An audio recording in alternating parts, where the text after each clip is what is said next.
வல்ல அல்லாஹ் ஒருவனுக்கே உரித்தாகட்டுமாக. ஆமீன்.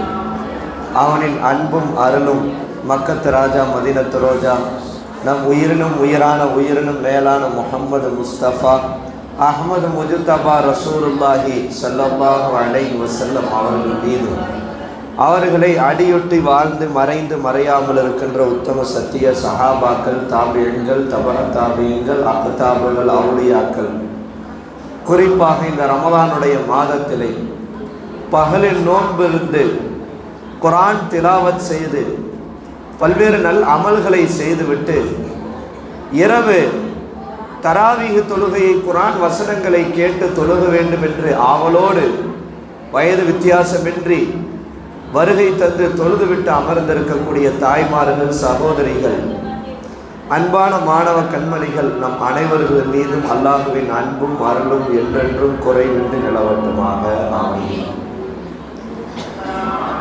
ஒவ்வொரு நாளும் தராவீக்கு பிறகு மார்க்க ரீதியான விழிப்புணர்வு சம்பந்தப்பட்ட விஷயங்களை நாம் அலசி வருகிறோம். அந்த வகையிலே நேற்று பத்ருடைய தினம், அதற்கு முன்னால் ஒரு நாள் கேப்புக்கு முன்னாடி நாள் தொடர்ந்து திருமணத்தை பற்றியும், திருமணத்திற்கு பிறகு ஒரு மனைவி கணவனுக்கு செய்ய வேண்டிய கடமை என்ன என்றெல்லாம் நாம் பேசி வந்தோம். அந்த வகையிலே இந்த திருமண நிகழ்விலே ஒரு 2 அம்சங்கள் கடைபிடிக்கப்படுகிறது. அந்த 2 அம்சங்களில் ஒன்று மார்க்கம் காட்டி கொடுத்த அம்சம், இன்னொன்று நாமே மார்க்கம் என்கிற பெயரிலே உருவாக்கி செய்து கொண்டிருக்கக்கூடிய இன்னொரு விஷயம். அது என்ன மார்க்கம் காட்டி கொடுத்த அம்சம்? அதுதான் மஹர் என்கிற மணக்கொடை. இன்னொன்று மார்க்கம் காட்டி கொடுக்காத இன்னொரு வழிமுறை எது? வரதட்சணை என்கிற பெயரிலே பெண் வீட்டாரை போட்டு பாடாப்படுத்துகிற, மார்க்கம் காட்டி கொடுக்காத ஒரு மோசமான ஒரு வழிமுறை வரதட்சணை. மஹர், ஒரு கணவன் ஒரு ஆண் ஒரு பெண்ணை திருமணம் முடிப்பதாக இருந்தால் மஹர் என்கிற மணக்கொடையை தர வேண்டும். மஹர் தராமல் திருமணம் முடிக்க முடியாது. மஹர் தராமல் திருமணம் முடிப்பது மார்க்கத்திலே ஏற்றமானது அல்ல. அவன் மஹர் என்கிற இந்த மணக்கொடையை தந்துதான் அந்த பெண்ணை தனக்கு ஹலாலாக்கி கொள்ள வேண்டும் என்று மார்க்கம் வழிகாட்டுகிறது. குர்ஆனில் அல்லாஹு தஆலா சூரத்து நிசாவிலே வசனம் 4 அல்லாஹ் சொல்கிறான், வஆத்துன் நிசா, நீங்கள் பெண்களுக்கு கொடுத்து விடுங்கள். எதை கொடுத்து விடுங்கள்? சதுகாத்திஹின்ன, அவர்களுடைய மஹர் தொகையை நீங்கள் பெண்களுக்கு கொடுத்து விடுங்கள். நெஹலத்தன், எந்த பிரதிபலனும் எதிர்பார்க்காமல் மஹர் தொகையை பெண்களுக்கு நீங்கள் கொடுத்து விடுங்கள். ஃபஇன் திப்ன லக்கும் அன் ஷைஇன் மின்ஹு நஃப்ஸன், அந்த பெண்கள் அதிலிருந்து ஒரு சிறிதை தாங்களே மனம் விரும்பி உங்களுக்கு விட்டுவிட்டால் அதனை மகிழ்ச்சியுடன் நீங்கள் சாப்பிடுங்கள் என்று அல்லாஹு தஆலா இந்த வசனத்திலே சொல்லுகிறார். அப்போது கல்யாணம் முடிக்க தயாராகிற ஒவ்வொரு மணமகனும் பெண் மணமகனுக்கு கொடுக்க வேண்டியது என்று மார்க்கம் சொல்லவில்லை. நீ வீடு கொடுக்கணும். இன்னைக்கு என்ன செய்யறாங்க? பெண் வீட்டாரிடத்திலிருந்து லிஸ்ட் போட்டு என்ன செய்யறாங்க? வாங்குகிற கல்யாணத்துக்கு முன்னாடி ஒரு பெரிய லிஸ்ட் போட்டுறாங்க. எவ்வளோ காலத்துக்கு என்னென்ன தொகை கொடுக்கணும், மாப்பிள்ளைக்கு என்ன செய்யணும், ஒரு கார் வாங்கி கொடுத்துடணும், மாப்பிள்ளைக்கு பைக் வாங்கி கொடுத்துடணும், ஒரு சென்ட் இடம் வாங்கி கொடுத்துடணும், மாப்பிள்ளை கல்யாணம் முடிக்கும் போது தங்க வாட்சி கொடுத்துடணும். என்ன செய்யறாங்க? அந்த தங்க வாட்சையும் அஜர்த்து ஈஜாப் கபூல் சொல்லி கொடுக்கும் போது அஜர்த்து கையிலேயே கொடுத்து மாப்பிள்ளைக்கு தங்க வாட்சை போட்டு விடுங்கன்றாங்க, தங்க மோதிரத்தை போட்டு விடுங்கன்றாங்க. இப்படியெல்லாம் பெண் வீட்டாரிடமிருந்து லிஸ்ட் போட்டு அவர்களை பாடாக படுத்தி அவர்களிடத்திலிருந்து வாங்குகிற இந்த வரதட்சணை என்பது மார்க்கம் காட்டி கொடுத்த வழிமுறை அல்ல. ஸல்லல்லாஹு அலைஹி வஸல்லம் மஹரை தான் அல்லாஹ் காட்டி கொடுத்திருக்கிறான். நீங்கள் கல்யாணம் முடிக்க வேண்டுமா, மஹர் தொகையை கொடுத்து திருமணம் முடியுங்கள் என்று அல்லாஹு தஆலா வசனத்திலே சொல்கிறான். ஃபாத்திமா நாயகி அவர்களை அலி ரலியல்லாஹு திருமணம் முடிக்கிறார்கள். திருமணம் முடித்து விட்டு அவர்களோடு தாம்பத்தியத்தில் ஈடுபடலாம் என்று இருக்கிற போது நபி ஸல்லல்லாஹு அலைஹி வஸல்லம் கேட்டார்கள், நீங்கள் மஹர் தொகையை கொடுத்து விட்டீர்களா? மஹர் தொகையை கொடுத்து விட்டு உங்கள் மனைவியோடு நீங்கள் சேருங்கள் என்று சொல்கிறார்கள். உடனே அலி ரலியல்லாஹு சொல்றாங்க, யா ரசூலல்லாஹ், எனக்கு மஹர் கொடுப்பதற்கு என்னிடத்தில் ஒன்றும் இல்லையே என்று கேட்டபோது நபி ஸல்லல்லாஹு அலைஹி வஸல்லம் அலி ரலியல்லாஹு இடத்தில் சொன்னார்கள், ஒரு உருக்கு சட்டையாகிடும், போருக்கு போடுகின்ற ஒரு உருக்கு சட்டையாவது மகராக கொடுத்துதான் நீங்கள் உங்கள் மனைவியிடத்தில் நீங்கள் செல்ல வேண்டும் என்று சொன்னபோது அலி ரலியல்லாஹு அன்ஹு அவர்கள் ஃபாத்திமா நாயிக்கு உருக்கு சட்டையை மகராக கொடுத்து அவரிடத்திலே சென்றார்கள் என்று ஹதீஸிலே நாம் பார்க்க முடிகிறது. ஒரு பெண் நபி ஸல்லல்லாஹு அலைஹி வஸல்லம் அவரிடத்திலே பனு ஃபஸாரா என்கிற கோத்திரத்தை சார்ந்த ஒரு பெண், அந்த பெண் தன்னுடைய மணமகன், தன்னுடைய வருங்கால கணவர் 2 செருப்புகளை கொடுத்து மகராக கொடுத்து திருமணம் முடிக்கிறார்கள். 2 அதான் மணமகள் பொருந்திக்கணும், மணமகள் ஃபிக்ஸ் பண்றதுதான் மகர். மார்க்கத்தில் மணமகள் என்ன செய்யறான்னா, எனக்கு நீங்க இவ்வளவு கொடுத்து தான் கல்யாணம் முடிக்கணும்னா அவ்வளவு கொடுக்கணும் மணமகன். ஆனா மார்க்கத்தில் இதை பாருங்க, இங்க வரதட்சணை கொடுக்க முடியாம நிறைய பெண்கள் வாழ வட்டியா இருக்கிறாங்க. அரபு நாடுகள்ல மகர் கொடுக்க முடியாம எத்தனையோ ஆண்கள் வாழ வட்டியா கிடக்குறாங்க. ஏன்னா பெண்கள் ஃபுல்லா மகர் அதிகமா கேட்கிறாங்க. எனக்கு நீ 1 கோடி ரூபாய் மகரை கொடுத்தா நிறைய ஆண் மக்கள் கல்யாணம் முடிக்கிறதுக்கு வழி இல்லாம அரபு நாடுகளிலே வாழ வட்டியாக இருக்கிற செய்தியை நாம் கேட்டு ஆச்சரியப்படுகிறோம். ஆனா இங்க மகரு கேட்காம இங்க இவங்க கேட்டு வரதட்சணை என்கிற பெயர்ல இன்னைக்கு நிறைய குமர்கள் கரை சேர முடியாமல் இரத்த கண்ணீரோடு பிச்சை எடுத்துக்கொண்டு திரிவதை நாம் பார்க்கிறோம். அல்லாஹ் நம்மை பாதுகாப்பானாக. நபி ஸல்லல்லாஹு அலைஹி வஸல்லம் இடத்துல அந்த பெண் சொன்னார்கள், 2 செருப்பை மகராக வைத்து அந்த சஹாபி அந்த பெண்ணை திருமணம் முடிக்கிறார்கள். ரசூல் ஸல்லல்லாஹு அலைஹி வஸல்லம் கேட்கிறார்கள், அலீதி மின் நஃப்ஸிகி வ மாலிகி மின் அலைன், 2 செருப்புக்காக மகராக ஏற்றுக்கொண்டு உன்னை நீ பொருந்திக் கொள்கிறீரா என்று நபி அவர்கள் அந்த பெண்ணை பார்த்து கேட்டபோது, யா ரசூலல்லாஹ், நான் பொருந்திக் கொள்கிறேன் என்று சொன்னபோது ரசூல் ஸல்லல்லாஹு அலைஹி வஸல்லம் அனுமதி கொடுத்தார்கள். ஒரு சஹாபி அப்துர் ரஹ்மான் இப்னு அவுஃப் சஹாபி, முஹாஜிரான சஹாபி, மதீனாவுக்கு வந்து வியாபாரம் செஞ்சு கொஞ்ச நேரத்தில் கொடி கட்டி பறக்கிறாங்க. திடீர்னு பார்த்தா ஒரு நாள் அப்துர் ரஹ்மான் இப்னு அவுஃப் ரலியல்லாஹு உடைய அந்த ஆடையில பார்த்தா மஞ்சள் நிற கரை, ஒரு மஞ்சள் நிற கரை. நபி ஸல்லல்லாஹு அலைஹி வஸல்லம் கேட்டாங்க, என்ன விசேஷமா, என்ன ட்ரெஸ்ல ஏதோ கரமா இருக்கு, என்ன விசேஷம்னு கேட்டாங்க. நபி ஸல்லல்லாஹு அலைஹி வஸல்லம் அந்த சஹாபி சொன்னாங்க, யா ரசூலல்லாஹ், ஒரு அன்சாரி பெண்ணை திருமணம் முடிச்சிருக்கிறேன், ஒரு அன்சாரி பெண்ணை நிக்கா முடித்திருக்கிறேன் என்று சொன்னவுடன் அப்துர் ரஹ்மான் இப்னு அவுஃப் ரலியல்லாஹு பார்த்து நபி அவர்கள் கேட்டார்கள், அவருக்கு என்ன மகரை தந்திருக்கிறீர்கள் என்று கேட்டார்கள். அந்த அன்சாரி பெண்ணுக்கு என்ன மகரை தந்திருக்கிறீர்கள்? அந்த சஹாபி சொன்னார்கள், ஒரு பேரிச்சம் கொட்டையினுடைய அளவு தங்கத்தை மகராக கொடுத்து கல்யாணம் முடிச்சிருக்கிறார். ஒரு பேரிச்சம்பழத்தினுடைய கொட்டை அளவு தங்கத்தை மகராக கொடுத்து நான் திருமணம் முடித்திருக்கிறேன் என்று சொன்னபோது அடுத்த நபி அவர்கள் சொன்னார்கள், அவுலிம் வலவ் பிஷாத்தின், வலிமா விருந்து கொடுங்கள், ஒரு ஆட்டை அறுத்தாவது வலிமா விருந்தை கொடுங்கள் என்று அப்துர் ரஹ்மான் இப்னு அவுஃப் ரலியல்லாஹுவுக்கு நபி ஸல்லல்லாஹு அலைஹி வஸல்லம் கட்டளையிட்ட செய்தியை நாம் பார்க்கிறோம். ஒரு சஹாபி நபி அவரிடத்துல ஒரு சஹாபிய பெண்மணி நபிகிட்ட வந்தாங்க, யா ரசூலல்லாஹ், நான் உங்களுக்கு அர்ப்பணமாகிறேன், உங்களுக்கு நான் அர்ப்பணமாகிறேன், என்னை நீங்கள் எடுத்துக்கொள்ளுங்கள், என்னை நீங்கள் திருமணம் முடித்துக் கொள்ளுங்கள் என்கிறார்கள். நபி சொன்னாங்க, எனக்கு இதற்கு பிறகு பெண்ணின் மீது தேவையில்லை, ஏற்கனவே நான் திருமணம் முடித்து விட்டேன் என்று சொன்ன போது அங்கிருந்து ஒரு சஹாபி எந்திரித்தார்கள், யா ரசூலல்லாஹ், இந்த பெண்ணை எனக்கு திருமணம் முடித்து வையுங்கள் என்றார்கள். உடனே நபி ஸல்லல்லாஹு அலைஹி வஸல்லம் சொன்னாங்க, மகருக்கு ஏதாவது கொடுக்கணும், ஏதேனும் ஆடை ஒன்றை அவளுக்கு மகராக கொடுத்தால் உங்களுக்கு நான் திருமணம் முடிச்சு வைக்கிறேன். அந்த சஹாபி சொன்னாங்க, யா ரசூலல்லாஹ், என்கிட்ட எதுவுமே இல்லை யா ரசூலல்லாஹ், மகர் கொடுப்பதற்கு எதுவும் இல்லை. ரசூலுல்லாஹ் சொன்னாங்க, ஒரு இரும்பிலால் ஆன மோதிரத்தை கொடுத்தாவது திருமணம் முடித்துக் கொள்ளுங்கள் என்றார்கள். யா ரசூலல்லாஹ், எதுவுமே இல்லைன்னு சொன்னாங்க. நபி ஸல்லல்லாஹு அலைஹி வஸல்லம் சொன்னார்கள், உங்களுக்கு குர்ஆனின் வசனங்கள் ஏதேனும் மனனமாக இருக்கிறதா என்று கேட்டார்கள். ஆமா யா ரசூலல்லாஹ், இன்னென்ன சூறாக்கள் எனக்கு மெமரியா இருக்கு, மனப்பாடமா இருக்கு என்று சொன்ன போது, இந்தந்த குர்ஆன் வசனங்கள் இந்தந்த சூறாக்களுக்காக இந்த பெண்ணை உனக்கு நான் மகராக ஏற்றுக்கொண்டு திருமணம் முடித்து வைக்கிறேன் என்று நபி ஸல்லல்லாஹு அலைஹி வஸல்லம் சூறாக்களை மகராக வைத்து அந்த பெண்ணை அந்த சஹாபிக்கு திருமணம் முடித்து வைத்தார்கள் என்ற ஹதீஸிலே நாம் பார்க்கிறோம். மகர் ஏன் கொடுக்கணும்? ஒரு பெண்ணுடைய தியாகம் எப்படிப்பட்ட தியாகம்! மாப்பிள்ளை அவர் வீட்டில் தான் இருக்காரு, அவங்க அம்மா அத்தாவோட தான் இருக்கிறார்.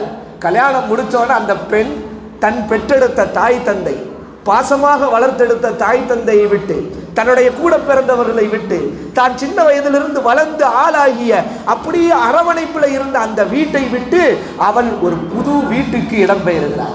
முதல் தியாகம். திருமணத்துக்கு பிறகு யார் ஃபர்ஸ்ட் தியாகம் செய்கிறார்? தன்னுடைய அசல் வீட்டில இருந்து அத்தாமா விட்டு பிரிஞ்சு கணவருக்காக திருமணம் முடித்து இந்த வீட்டுக்கு வருகிறார். இது எவ்வளவு பெரிய தியாகம் இன்னைக்கு. அதற்கு பிறகு அவருடைய வேலை, மனைவி மாமியாருடைய கொடுமை. மாமியார் சொல்றதெல்லாம் அனுசரிச்சுக்கணும்.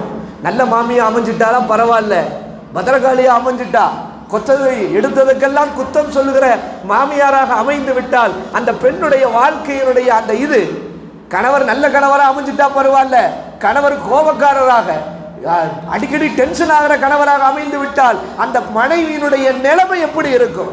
வீட்டை பராமரிக்க வேண்டும், துணி துவைக்க வேண்டும், சமைக்க வேண்டும். அல்லாஹ் அக்பர். ஒரு நாள் ஒரு ஆணால் அந்த வீட்டினுடைய பராமரிப்பை, குழந்தையை பராமரிக்க முடியும்னா முடியாது. மிரண்டுருவாரு. எப்பா நீலாம் உடம்பு சரியில்லாம போயிடாத, வீட்டை மேய்க்க முடியல, நீ பெத்த பிள்ளைங்களை மேய்க்க முடியலன்னு ஆண்கள் மிரண்டு போய்விடுவார்கள். ஆனா அவ்வளோ விஷயங்களை செய்கிறார்கள். கரு விட்டவுடன் அந்த பெண்ணுக்கு எதுவும் சாப்பிட முடியறது இல்லை, வாந்தியா எடுக்கிறாங்க.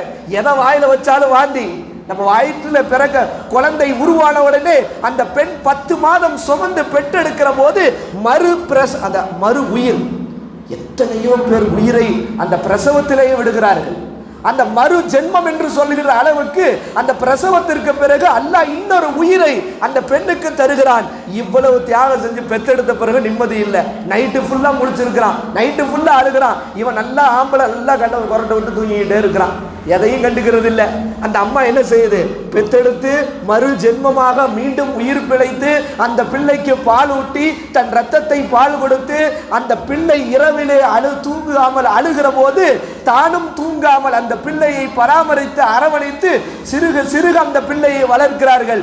இந்த தியாகத்திற்கு அல்லாஹ் தஆலா வைத்திருக்கக்கூடிய ஒரு விலைதான் மஹர் தொகை. இப்படிப்பட்ட மஹர் தொகை மார்க்கம் கடமையாக்கி இருக்கிற போது அதை விட்டுட்டு வரதட்சணை என்கிற பெயர்ல லிஸ்ட் போட்டு நம்ம வாங்குவது என்பது மார்க்கம் காட்டி கொடுத்த வழிமுறை அல்ல. இன்றைக்கு எத்தனையோ பேர் இந்த வரதட்சணைக்காக வட்டி வாங்குகிற நிலைக்கு ஆளாகிறார்கள். வட்டி வாங்குறாங்க. எதுக்கு? என் பிள்ளைக்கு கல்யாணம் முடிச்சு கொடுக்கணும், கல்யாணம் முடிச்சு கொடுக்கறதுக்கு இவ்வளவு கேட்கிறாங்க, 100 பவுன் கேட்கிறாங்க, 200 பவுன் கேட்கிறாங்க, ஃப்ரிட்ஜ் கேட்கிறாங்க. பிரியப்பட்டு அவங்க செய்யறது, அதை பத்தி நம்ம பேசல. கேட்காம ஒரு பெண் வீட்டார்கள் நல்ல வசதியோடு இருக்கிறாங்க, தாம் பிள்ளைக்கு செய்யறன்னு மனமோந்து செய்யறாங்க, அவங்க விருப்பப்பட்டு செய்யறாங்க. அந்த சாப்டருக்கு நம்ம போகல. ஆனால் நாமளே நம்ம கட்டாயத்தின் பேர்ல அவர்களை வலுக்கட்டாயப்படுத்தி அவர்களிடத்திலிருந்து லிஸ்ட் போட்டு அவர்களுடைய சக்திக்கு மீறி அவர்களை பிழிவது என்பது மார்க்கம் காட்டி கொடுத்த வழிமுறை அல்ல. எத்தனையோ பெண் வீட்டார்கள் வரதட்சணை என்கிற பெயர்ல வட்டியில விழுந்து காலம் முழுக்க வட்டியை கட்டி கொண்டிருக்கிற எத்தனையோ பெண் வீட்டார்கள் உண்டு. எத்தனையோ பேர் சொந்த வீட்டை வித்துட்டு கல்யாணம் முடிக்கிறான். பிள்ளைக்கு கல்யாணம் கஷ்டப்பட்டு சேர்த்து ஒரு சொந்த வீடு வாங்கியிருப்பாங்க. பிள்ளைக்கு கல்யாணம் முடிக்கணும், இத்தனை லட்சம் தேவைப்படுகிறது.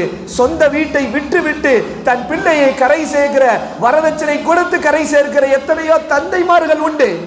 எத்தனையோ பேரு குமர கரை சேர்க்க முடியாம பள்ளிவாசல்கள்ல அப்படி மடி பிச்சை கேட்டு நான் பெற்றெடுத்த பிள்ளையை கரை சேர்க்க வேண்டும், ஏதாவது கொடுங்கள் என்று எத்தனையோ தந்தைமார்கள் தாய்மார்கள் பள்ளிவாசலின் தெருக்களிலே பள்ளிவாசலின் முற்றத்திலே கையேந்தி பிச்சை கேட்டு தன் பிள்ளைகளை கரை சேர்க்கிற எத்தனையோ தாய் தந்தையர்கள் இன்றைக்கு சமுதாயத்திலே உருவாகிவிட்டார்கள். பிச்சை எடுக்கிற மனநிலை இல்லாத எத்தனையோ தாய் தந்தையர்கள் தன் பிள்ளையை கரை சேர்க்க முடியவில்லையே என்று இரத்த கண்ணீர் வடிக்கிற எத்தனையோ தாய் தந்தையர்கள் வரதட்சணை என்கிற பெயரில் இருக்கிறார்கள். அல்லாஹ் பாதுகாப்பானாக. இன்னைக்கு எத்தனையோ பேர் தற்கொலைக்கு கூட தள்ளப்படுகிறார்கள். விபச்சாரத்தின் பக்கம். ஆமா, வயசு போயிருச்சு, 25 வயசு தாண்டி கல்யாண வயசை தாண்டி கல்யாண தேவையை தாண்டி கல்யாணம் முடிக்க முடியாம தவிக்கிற போது அந்த பெண் தவறான முடிவெடுத்து ஒரு மாற்று மத சகோதரரோடு அவன் ஓடி போய் மதம் மாறி போகிற அவல நிலையும் இந்த வரதட்சணை ஏற்படுத்துகிற எத்தனையோ குடும்பங்களிலே இருக்கிறது. அல்லாஹ் பாதுகாப்பானாக. பெண் குழந்தை பிறந்தாலே ஜாஹிலியா காலத்துல அல்லாஹ் குர்ஆன்ல சொல்றான், பெண் குழந்தை பிறந்த செய்தியை கேட்டாலே அன்றைக்கு ஜாஹிலியா காலத்தில் அறியாமை காலத்திலே அந்த மக்களுக்கு முகம் கருத்து கவலைப்பட்டவர்களாக ஆகிவிடுவார்கள். இந்த பெண் குழந்தை இழிவோடு வைத்துக் கொள்வதா, இதை மண்ணை போட்டு உயிரோடு புதைப்பதா என்று அந்த ஜாஹிலியா மக்கள் காலத்தில் இருந்ததை போன்று இன்றைக்கு மாறிவிட்டது. நம்மள பிள்ளையா அதை வளர்த்து ஆளாக்கி கட்டி கொடுக்கணுமே, இப்ப இருந்தே பிறந்தோன்னு நகை சேர்க்க ஆரம்பிக்கணும். பிறந்தோடனே என்ன செய்ய ஆரம்பிக்கணும்? அப்ப இருந்து நகை சேர்க்க ஆரம்பிச்சாதான், சீட்டு போட்டு கட்ட ஆரம்பிச்சாதான், அந்த தங்கத்தை சேர்க்க ஆரம்பிச்சாதான் இன்னைக்கு தங்கத்தினுடைய விலை அல்லாஹு அக்பர். அந்த புள்ள 18 25 வயசு வரும்போது நம்மால் கரை சேர்க்க முடியும் என்று தாய் தந்தையர்கள். எத்தனையோ வீட்டில் தொடர்ந்து பொம்பளை பிள்ளை ஆயிருக்கு. அதான் பெரிய பஞ்சாயத்து. தொடர்ந்து பொம்பளை பிள்ளை, ஃபர்ஸ்ட் பொம்பளை, 2வது பொம்பளை பிள்ளை, 3வது பொம்பளை பிள்ளை. கள்ளிப்பாலை கொடுத்து கொல்லுகின்ற எத்தனையோ குடும்பங்கள் இன்றைக்கு கிராமங்களிலே இருக்கிறது. ஊசி போட்டு கொள்கிற எத்தனையோ கிராமங்களிலே இருக்கிறது. பெண் குழந்தை என்றவுடன் அதை குப்பை தொட்டியிலே போய் போட்டு விடுகிற எத்தனையோ மக்கள் இன்றைக்கும் இருக்கிறார்கள். அல்லாஹு தஆலா பாதுகாப்பானாக. இதனுடைய விளைவு நபி ஸல்லல்லாஹு அலைஹி வஸல்லம் அவர்கள் ஹதீஸிலே சொன்னார்கள், இந்த வரதட்சணையின் மூலமாக மிகப்பெரிய சமுதாயத்திலே அவல நிலை ஏற்படுகிறது. அல்லாஹு தாலா நம்ம குடும்பத்தில் அதுக்காக அவங்க கொடுத்ததை வேணான்னு சொல்லல, அதற்காக வரதட்சணை என்கிற பெயர்ல மாமியா சீரு, அதாவது நாத்தனா சீரு, அந்த குழந்தை பிறந்தோன சீரு, அதுக்கு பிறகு அது ஆளானோன சீரு என்று சீர் என்கிற பெயர்ல காலங்காலமாக அந்த பெண் பெற்றெடுத்த அந்த தாய் தந்தர்களை போட்டு பாடாக படுத்துகிற இந்த அவல நிலை நம்முடைய சமுதாயத்திற்கு வேண்டாம். எல்லாம் வல்ல அல்லாஹு தாலா நம்முடைய இந்த பெண் சமுதாயத்தை, நம்முடைய சமுதாயம் இன்னைக்கு என்ன ஆயிடுச்சுன்னா, முஸ்லீம்கள் தான் அதிகமாக வரதட்சணை வாங்குறாங்கன்னு ஆயிடுச்சு. சில முஸ்லீம் ஊர்களில் என்ன செய்கிறாங்கன்னா, லிஸ்ட்டு போட்டு என்ன செய்கிறாங்க, கல்யாணத்துக்கு முன்னாடி லிஸ்ட்டு போட்டுடுறாங்க. அந்த லிஸ்ட்லேயே தொகை இருக்கும், இதுக்கு இந்த தொகை, இதுக்கு இந்த தொகை, இதுக்கு இந்த தொகை, இதுக்கு இந்த தொகைன்னு. அப்போ அந்த லிஸ்ட்டை பார்த்தாலே அப்படி ஒரு தலை சுத்த ஆரம்பிச்சிடும். அல்லாஹ் அக்பர். எப்படிப்பட்ட நிலை நம்முடைய சமுதாயத்தில் இருக்கிறது என்பதை பாதுகாக்க வேண்டும். நபி ஸல்லல்லாஹு அலைஹி வஸல்லம் சொன்னார்கள், மன் சலிமல் முஸ்லிமூன பில் லிசானிஹி வ யதிஹி. உண்மையான முஸ்லிம் யார்? தன் கரத்தாலோ தன் நாவாலோ மற்ற முஸ்லிம்களுக்கு அவன் ஈடற்றத்தை தர வேண்டும், துன்பத்தை தரக்கூடாது, அவனுடைய கஷ்டத்தை தரக்கூடாது. அவன் தான் உண்மையான முஸ்லிம் என்று நபி ஸல்லல்லாஹு அலைஹி வஸல்லம் சொன்னார்கள். வரதட்சணை என்கிற பெயரிலே சக முஸ்லிம்களை, சக பெண் வீட்டாரை போட்டு பாடாக படுத்துகிற, துன்புறுத்துகிற இந்த அவல நிலை. வைக்கிற இதுல தேங்காய் இல்லை, வாழைப்பழம் இல்லைன்னு சண்டை, வைக்கிற தட்டில் இந்த பொருள் இல்லைன்னு சண்டை. அந்த பெண் வீட்டார்கள் விட்டால் இந்த பக்கத்து வீட்டுக்காரங்க, சொந்தக்கார பொம்பளைங்களை விடுறதில்லை. என்ன இதெல்லாம் வைக்கிறவங்க சம்பந்தி வீட்டில் தேங்காய் வைக்க மாட்டாங்களா? இல்லை, இது இந்த ஐட்டம் குறையுது, ஸ்வீட்டு குறையுது, இது குறையுது, அது குறையுதுன்ட்டு பெண் வீட்டாரை ஏற்றி விட்டு பற்ற வைத்து அங்கே அனல் பறக்க விட்டு விட்டு அவர்கள் சென்று விடுகிறார்கள். இவங்களுக்கு பெரிய கௌரவ பிரச்சனையாயிருது. நானும் கேட்கல, எங்கள் சொந்தக்காரங்களாம் பார்த்துட்டு தேங்காய் இல்லையான்னு கேட்டாங்க, அதனால் தேங்காய் பிரச்சனை ஆகி போச்சு. நான் கேட்கல, சொந்தக்காரங்களாம் பார்த்தாங்க வாழைப்பழம் இல்லையா, அதனால் பிரச்சனை ஆகி போச்சு. நான் கேட்கல, சொந்தக்காரங்களா இத்தனை பவுன் தான் போட்டிருக்காங்களா, என்ன ஏமாந்துட்டீங்களேம்மா சார் அப்படின்னு சொல்கிறாங்க, அதனால் அப்படின்னு. அல்லாஹ் பாதுகாக்கணும். யாரையும் அல்லாஹ் கேட்க போகிறதில்ல, அல்லாஹ் நம்மளை தான் கேட்க போகிறான். அதனால் நாம் கவனமாக மஹர் தொகையை நபி ஸல்லல்லாஹு அலைஹி வஸல்லம் ஹனஃபியினுடைய மதுஹபின்படி 30.6 கிராம் வெள்ளியினுடைய அந்த கால ரேட்டு என்னவோ அதுதான் ஹனஃபி மதுவுடைய குறைந்தபட்ச மஹர். அதிகமாக எவ்வளோ வேணால் கொடுத்துக்கலாம், அது பிரச்சனை இல்லை. ஆனால் மாப்பிள்ளை வீட்டுக்காரரை கொடுக்க முடியாத அளவுக்கு மஹர் தொகையை ஏற்றக்கூடாது என்பது நபி ஸல்லல்லாஹு அலைஹி வஸல்லம் காட்டி கொடுத்த வழிமுறை. ஷாஃபி மதுஹபில் கணவனும் மனைவியும் பொருந்தி கொள்ளக்கூடிய எந்த தொகையை வேணால் வச்சுக்கலாம், எந்த பொருளை வேணால் மகராக வச்சுக்கலாம். நம்ம பார்த்தோம்ல, சூறாவை வச்சு கல்யாணம் முடிச்சாங்கன்ட்டு. அப்போ மஹர் என்பது இன்னைக்கு மஹர் இவங்க கேட்காம போனதுனால இவங்க வரதட்சணையை கேட்க ஆரம்பிச்சுட்டாங்க. அப்போ மஹரை கொடுத்து திருமணம் முடிப்பது தான் மார்க்கத்தின் வழிகாட்டுதலே ஒழிய இந்த வரதட்சணை என்கிற பெயரில் பெண் வீட்டாரிடமிருந்து வாங்கக்கூடிய இந்த நடைமுறை என்பது நாமே ஏற்படுத்தி கொண்ட நடைமுறையை ஒழிய இது மார்க்கத்தில் கடமையோ இது செய்ய வேண்டுமோ என்பது அல்ல. அது அந்த பெண் வீட்டாரை துன்புறுத்தி அவர்களை மார்க்க ரீதியாக மன ரீதியாக தவறான இதில் போய் சேர்க்கிற அளவுக்கு ஆக்குகிற சூழ்நிலை இருந்தால் அல்லாஹ்விடத்திலே நாம் போய் பதில் சொல்ல வேண்டும். எல்லாம் வல்ல அல்லாஹு தாலா மார்க்கம் காட்டி கொடுத்த வழியிலே நாம் நடப்பதற்கு அல்லாஹ் உங்களுக்கும் எனக்கும் தந்தருள் புரிவானாக. அஸ்ஸலாமு அலைக்கும் வரஹ்மத்துல்லாஹி வபரகாத்துஹு.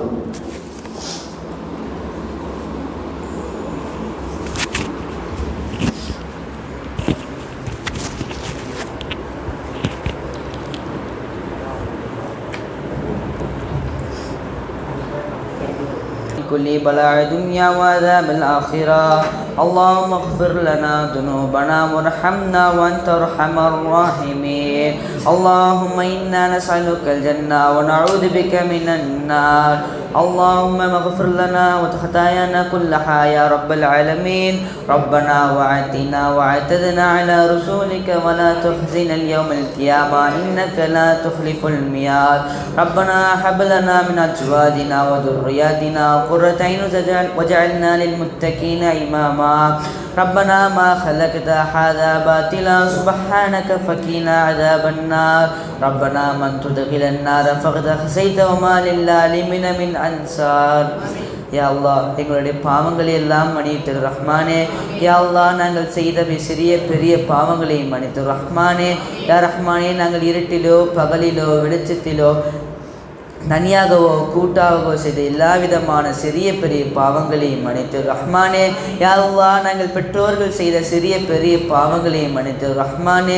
யா ரஹ்மானே எங்களை வாட்டெடுத்த எங்கள் உஸ்தாத்மார்கள் செய்த சிறிய பெரிய அனைத்து விதமான பாவங்களையும் மன்னித்து ரஹ்மானே. யா ரஹ்மானே இங்கே வந்திருக்கக்கூடிய அனைத்து தாய்மார்கள் சகோதரிகள் செய்த எல்லா விதமான சிறிய பெரிய பாவங்களையும் மன்னித்து ரஹ்மானே. யா ரஹ்மானே எங்கள் வீடுகளில் பொருளாதாரத்தை அதிகரித்து வருவாய் ரஹ்மானே. யா ரஹ்மானே எங்களை பாவமற்றவர்களாக ஆக்கிய ரஹ்மானே. யா ரஹ்மானே நாங்கள் பாவம் செய்யக்கூடிய தன்மையில் இருக்கிற ரஹ்மானே எங்களுடைய பாவங்களை எல்லாம் மன்னித்திரு ரஹ்மானே. யா ரஹ்மானே நாங்கள் ஹராமான காரியங்களை விட்டு எங்களை பாதுகாத்து ரஹ்மானே. யா ரஹ்மானே நாங்கள் ஏதாவது ஹராமான காரியங்கள் செய்திருந்தால் அதன் காரணமாக எங்கள் துவாவை ஏற்றுக்கொள்ளாமல் விடாது ரஹ்மானே. யா ரஹ்மானே உன்னை விட்டால் எங்களுக்கு வேறு யாரும் இல்லை ரஹ்மானே. யா அல்லாஹ் உன்னை நம்பி நான் கையேந்தி விட்டோம் ரஹ்மானே. நாங்கள் துவாவை ஏற்றுக்கொள்ளும் ரஹ்மானே. யா ரஹ்மானே எங்கள் மௌத்தாவதற்கு முன்னால் எங்களுடைய பாவங்களை மன்னித்திரு ரஹ்மானே. யா ரஹ்மானே கபரிலே அடக்கம் செய்வதற்கு முன்னால் எங்களுடைய பாவங்களை மன்னித்திரு ரஹ்மானே. யா ரஹ்மானே எங்கள் ஹஜ் உம்ரா செய்யக்கூடிய நசீபை தருவாய் ரஹ்மானே. யா ரஹ்மானே ஹரமான செயல்களை செய்வதை பாதுகாத்து ரஹ்மானே. யா ரஹ்மானே கேன்சர் போன்ற புற்றுநோய் போன்ற பல நோய்களை எங்களுக்கு வராமல் ஆக்கிவிடு ரஹ்மானே. யா ரஹ்மானே எங்களுக்கு ஆக்சிடென்ட்களை பற்றி பாதுகாத்து விடு ரஹ்மானே. யா ரஹ்மானே இந்த துவாவை ஏற்றுக்கொள் ரஹ்மானே. யா ரஹ்மானே இந்த துவாவை நபிகள் நாயகம் ஸல்லல்லாஹு அலைஹி வஸல்லம் அவர்கள் பொருட்டால் சாலிஹீன்கள் சுஹதாக்கள் அவுலியாக்கள் இமாம்கள் போன்ற இந்த துவாவை அங்கீகரித்து ரஹ்மானே. ஆமீன். ربنا آتنا في الدنيا حسنة وفي الآخرة حسنة وقنا عذاب النار. ربنا لا تزغ قلوبنا بعد إذ هديتنا وهب لنا من لدنك رحمة إنك أنت الوهاب. ربنا تقبل منا إنك أنت السميع العليم وتب علينا إنك أنت التواب الرحيم. آمين. سبحان ربك رب العزة عما يصفون وسلام على المرسلين والحمد لله رب العالمين. صلى الله على محمد صلى الله عليه وسلم. صلى الله على محمد صلى الله عليه وسلم. صلى الله على محمد يا ربي صل عليه وسلم.